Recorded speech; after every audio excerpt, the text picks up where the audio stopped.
দ্বিতীয় দফায় প্রেসিডেন্ট হিসেবে আনুষ্ঠানিকভাবে দায়িত্ব নেওয়ার আগেই হইচই ফেলে দিয়েছেন ডোনাল্ড ট্রাম্প। পানামা খাল, কানাডা অভিবাসী, মধ্যপ্রাচ্য ইস্যু, এমনকি ব্রিক্স নিয়েও একের পর এক হুমকি দিয়ে যাচ্ছেন তিনি।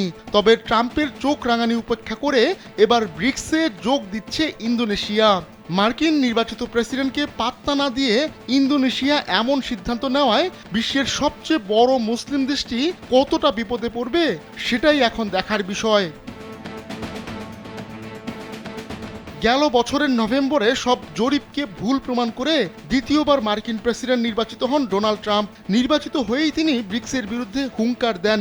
ব্রিক্স যদি আলাদা মুদ্রা চালু করে তাহলে খারাপ পরিণতির হুমকিও দেন তিনি। তবে রাশিয়া চীনের এই বলয় তাতে দমে যায়নি, উল্টো নতুন উদ্যমে সদস্য বাড়াচ্ছে এই জোট। ব্রিক্সে যোগ দেওয়ার জন্য এখন লাইন ধরছে বিশ্বের প্রায় সব দেশ। এবার আনুষ্ঠানিকভাবে ব্রিক্সে যোগ দিচ্ছে ইন্দোনেশিয়া। ব্রিক্সের বর্তমান প্রেসিডেন্ট রাষ্ট্র ব্রাজিল সোমবার এ তথ্য জানায়।